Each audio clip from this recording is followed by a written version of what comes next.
Hello friends, welcome back to my channel.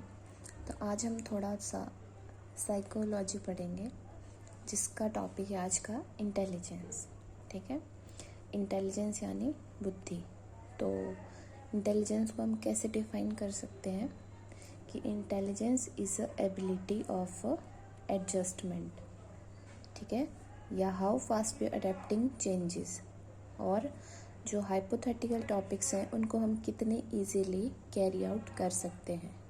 ठीक, जैसे वातावरण से समायोजन, कि हम जिस एनवायरनमेंट में रह रहे हैं, जिस वातावरण में रह रहे हैं, उस वातावरण में हम कितने इजीली जिसकी जो चेंजेस हैं, जहाँ पे जो चेंजेस हो रही हैं उनको हम अडेप्ट कर पा रहे हैं। जैसे आदि मानव था, आदि मानव से आज हम नॉर्मल मैन बने हैं। तो नॉर्मल मैन बनने तक का जो हमारा सफ़र है वो इसीलिए पूरा हो पाया है क्योंकि ह्यूमन बीइंग के पास क्या थी? बुद्धि, इंटेलिजेंस थी। उनके पास एबिलिटी थी वातावरण से समायोजन की। ठीक है, नेक्स्ट इज़ सीखने की क्षमता, कि वो उनको जो काम उनको आना चाहिए, उनको अगर नहीं भी आता है, they try to learn that work. Okay, and third one is अमूर्त चिंतन। अमूर्त चिंतन होता है, मूर्त होता है जो हमारे सामने होता है, अमूर्त होता है जिसको हमें इमेजिन करना पड़ता है। फॉर एग्जांपल, मैं अभी आपको बोलूँ कि इमेजिन करो, जैसे हम मैथ्स में कहते हैं, let us suppose ABCD is a rectangle और स्क्वायर वट एवर। तो वो हमारे माइंड में एक पिक्चर बन जाता है कि ये ABCD स्क्वायर है। ठीक है, ये जो मैं अभी ड्रॉ कर रही हूँ ये आपके पास मूर्त चिंतन हो गया। ठीक है, लेकिन जब हम इंटेलिजेंसी के लिए ये चीज़ पढ़ते हैं तो इसमें ये अमूर्त चिंतन होता है, उसमें हमें ये चीज़ ड्रॉ करने की ज़रूरत नहीं होगी। इसको ईजिली हम बना के वैसे भी समझ सकते हैं। या फिर इंटेलिजेंस को हम दूसरे शब्दों में ऐसे समझ सकते हैं कि बुद्धि एक ऐसा मानसिक तत्व है जिसके कारण जो दो बच्चों को पढ़ाते हैं, ठीक है, सेम टाइम पे, सेम जगह पे, सेम टीचर दो बच्चों को पढ़ा रहा है, और असर क्या हो रहा है उन पे? एक बच्चा सेम टॉपिक का टेस्ट दे के 70 मार्क्स ले रहा है आउट ऑफ 100, दूसरा बच्चा 40 मार्क्स ले रहा है। तो डिपेंड कौन सी सिचुएशंस पे किया? इन सिचुएशंस पे, कि उस बच्चे की सीखने की क्षमता कितनी थी, उसका चिंतन की क्षमता कितनी थी, और उसके जो जिस वक्त टीचर सिखा रहा होता है उस वक्त उस बच्चे के माइंड में जो वातावरण है उसके साथ किस तरह का समायोजन हुआ है। ठीक है, सो इंटेलिजेंस जो वर्ड था वो हमारे लैटिन लैंग्वेज से लिया गया है, और ये वर्ड था इंटर और लेगेरे। इन वर्ड्स में से मिला के जो मीनिंग निकलता है वो निकलता है सिलेक्शन फ्रॉम मैनी। ठीक है, कि बहुत सारी चीज़ों में से एक बेस्ट चीज़ चूज़ करने को ही इंटेलिजेंस कहते हैं। कहते हैं ना कि जो इंटेलिजेंट आदमी होता है वो सुनता सबकी है लेकिन करता वही है जो उसके लिए सही होता है। ठीक है, तो इंटेलिजेंस का मीनिंग सेम यही होता है। आगे आता है जो अब क्या हुआ, जब साइकोलॉजी की शुरुआत हुई उस वक्त इंटेलिजेंस का तो इतना कॉन्सेप्ट लोगों ने दे दिया था। अलग अलग तरह के बुद्धिजीवी आए, टर्मन आए, रॉस आए, बर्ट आए, वेशिलर आए। इन सब ने अलग अलग अपनी थ्योरीज दी, अपने अलग अलग स्टेटमेंट्स दी। लेकिन सबसे पहले जो इसकी फर्स्ट इंटेलिजेंस टेस्ट की शुरुआत हुई थी वो हुई थी फ्रांस में। किसने की थी? और एल्फ्रेड बिने ने की थी, और उनके साथ में दूसरा था थियोडोर साइमन। 1904 में हुई थी इसकी शुरुआत। और जो ये टेस्ट था, फर्स्ट इंटेलिजेंस टेस्ट जो था, इसके जो बेस था वो था मेंटल एज, बच्चे की मेंटल एज, एंड कुछ क्वेश्चंस सॉल्व करवा के या पूछ के इन्होंने ये वाला टेस्ट लिया था। ठीक है, क्योंकि उस वक्त तक IQ था, जो इंटेलिजेंस कोशेंट बोलते हैं जिसको, वो अभी इन्वेंट नहीं किया गया था। फिर 1916 में, और हाँ, 1904 के बाद बहुत सारे टेस्ट किए गए, बहुत सारे इनको रिवाइज करते गए। तो 1908 में भी हुआ, एक 12 में हुआ, लेकिन वो इतने सक्सेसफुल नहीं थे। तो उनके बाद टर्मन ने रिवाइज किया था अल्फ्रेड बिने का फर्स्ट इंटेलिजेंस टेस्ट 1916 में, जो स्टैनफोर्ड यूनिवर्सिटी में हुआ था और उसका नाम पड़ा था स्टैनफोर्ड बिने टेस्ट। ठीक है, ये इंटेलिजेंस टेस्ट है, स्टैनफोर्ड बिने इंटेलिजेंस टेस्ट। फिर आया जी मेंटल एज। तो ये जो आपकी मेंटल एज थी, इसका कॉन्सेप्ट दिया था अल्फ्रेड बिने ने, जो कि यूज़ हुआ है इंटेलिजेंस कोशेंट टेस्ट में। ठीक है, और जो आईक्यू का फॉर्मूला है उसके अंदर भी ये यूज़ हुआ है, लेकिन जो आईक्यू का कॉन्सेप्ट है वो अल्फ्रेड बिने ने नहीं दिया है। अल्फ्रेड बिने ने दिया है मेंटल एज का कॉन्सेप्ट। ठीक है, और फादर ऑफ इंटेलिजेंस टेस्ट भी अल्फ्रेड बिने को ही कहा जाता है, बुद्धि परीक्षणों का जनक। ठीक है, बुद्धि परीक्षणों का जनक भी बिने को कहा जाता है।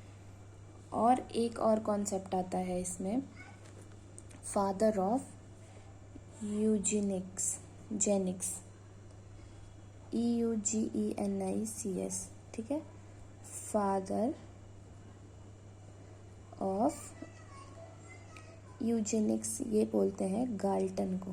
ठीक है, गाल्टन को, ये जो वर्ड है इसका मीनिंग होता है कि जो डिज़ायरेबल ट्रेट्स हैं, जो ट्रेट्स, जो गुण एक मानवता को चलाने के लिए, या जो बेस्ट गुण है किसी भी इंसान के, सिर्फ उन्हीं को आगे ले जाने के लिए जो साइंस हम यूज़ करते हैं उसको हम कहते हैं यूजेनिक्स।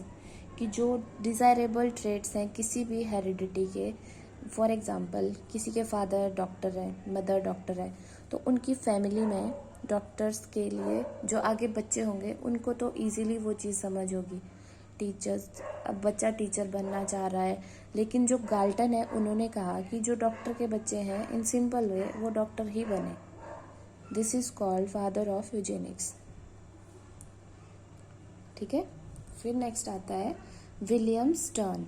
तो विलियम स्टर्न ने हमारा इंटेलिजेंस कोशेंट का कॉन्सेप्ट 1912 में दिया था। ठीक है, विलियम स्टर्न ने इंटेलिजेंस कोशेंट का कॉन्सेप्ट कब दिया था? 1912 में। याद रखना इस बात को कि जो मेंटल एज है ना उसका कॉन्सेप्ट दिया था अल्फ्रेड बिने ने, और जो इंटेलिजेंस कोशेंट का कॉन्सेप्ट है वो दिया था विलियम स्टर्न ने। ठीक है, और जो आपके पास इंटेलिजेंस कोशेंट का इंटेलिजेंस टेस्ट था, फर्स्ट इंटेलिजेंस टेस्ट, उसको रिवाइज किया था टर्मन ने, और इसका नाम पड़ा था फिर स्टैनफोर्ड यूनिवर्सिटी में ये किया गया था, तो स्टैनफोर्ड बिने इंटेलिजेंस टेस्ट ये नाम पड़ा था इसका, और ये किसने किया था? टर्मन ने। ठीक है, और इंटेलिजेंस कोशेंट का कॉन्सेप्ट दिया था विलियम स्टर्न ने, revised by Louis Terman 1916 and completed the formula. ठीक है, फिर नेक्स्ट आता है हमारे पास कि जो इंटेलिजेंस कोशेंट है उसका फॉर्मूला क्या है।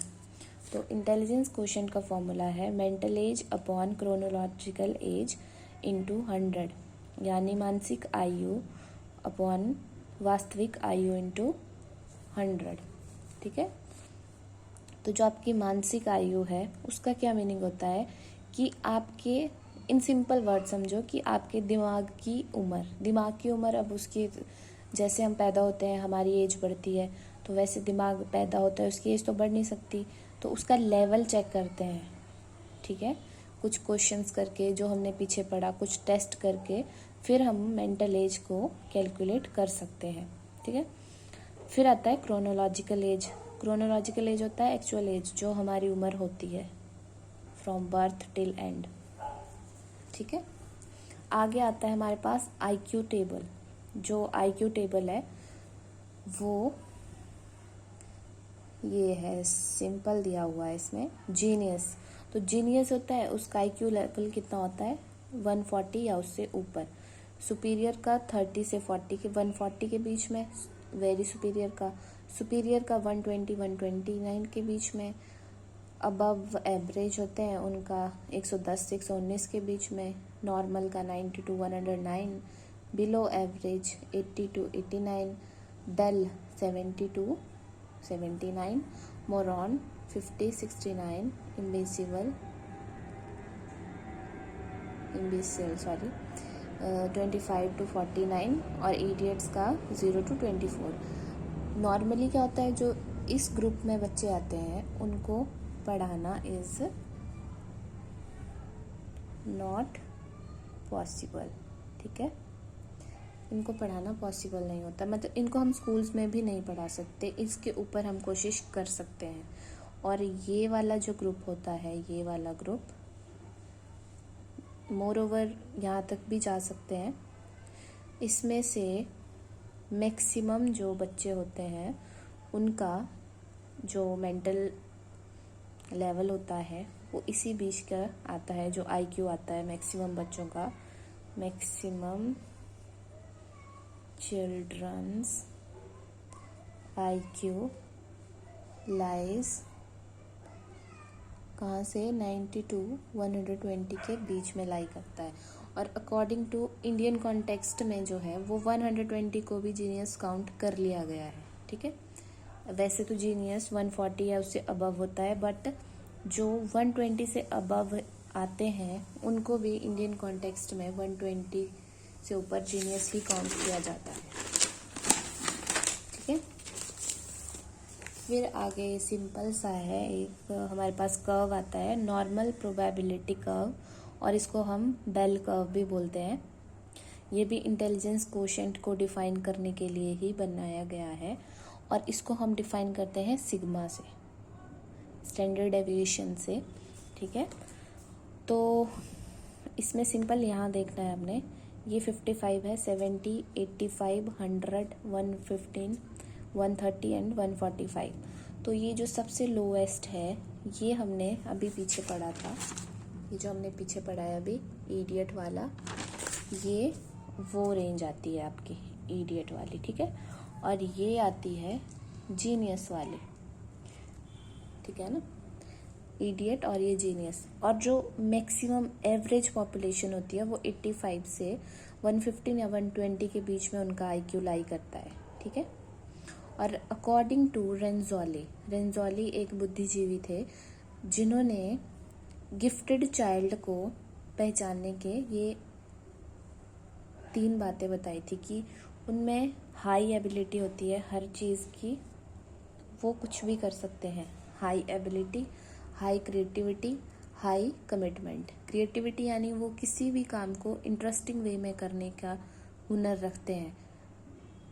और लास्ट आता है कमिटमेंट। कमिटमेंट मतलब कि उनके पास कोई एक्सक्यूज़ नहीं होता किसी काम को टालने का। ठीक है, लास्ट में हम थोड़ा सा इसको डिस्कस कर लेते हैं कि आईक्यू टेस्ट किसने दिया था, टर्मन ने, इनको याद रखना। ठीक है, और जो मेंटल एज है वो किसने दी है, अल्फ्रेड बीने ने। और आईक्यू का कॉन्सेप्ट दिया है वो दिया है स्टर्न ने। और इंटेलिजेंस टेस्ट दिया है अल्फ्रेड बीने ने, और अल्फ्रेड बीने ने ही सिंगल फैक्टर थ्योरी दी है। इसको हम बाद में पढ़ेंगे, लेकिन अभी थोड़ा सा सुन लीजिए। जो सिंगल फैक्टर थ्योरी है उसका मतलब था कि अल्फ्रेड का कहना था कि जो व्यक्ति में इंटेलिजेंस होती है वो इंटेलिजेंस सिर्फ एक ही फैक्टर पे डिपेंड करती है।